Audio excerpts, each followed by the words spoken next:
Maths in a second question number 6 কি বলেছে দেখো, বলেছে এ বি এবং সি এর বেতনের অনুপাত 2:3:4। যদি সি এর বেতন এ এর থেকে 8,000 টাকা বেশি হয় তাহলে বি এর বেতন কত? জাস্ট কিছুই নেই, এখানে এর তুমি এই যে তিনজনের বেতনের রেশিও 2:3:4 দেওয়া আছে, এটাকে এ এর হচ্ছে 2 ইউনিট, বি এর হচ্ছে 3 ইউনিট, সি এর হচ্ছে 4 ইউনিট ধরে নাও।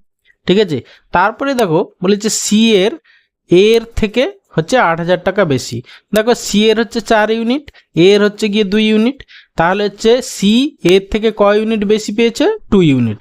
তাহলে সেই 2 ইউনিটের ভ্যালু হচ্ছে গিয়ে তোমার 8,000 টাকা। ওকে, তাহলে এবার বি এর বেতন দেখো, বি এর বেতন কত? 3 ইউনিট। তাহলে 3 ইউনিটের ভ্যালু কত? সেটাই হবে তোমার অ্যান্সার।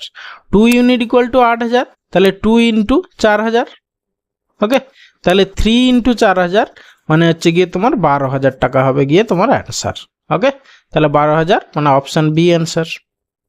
ভালো লেগে থাকলে অবশ্যই লাইক করো, বন্ধুদের সঙ্গে শেয়ার করো, চ্যানেলে নতুন হলে অবশ্যই সাবস্ক্রাইব করো। ভালো থাকবে, বাই।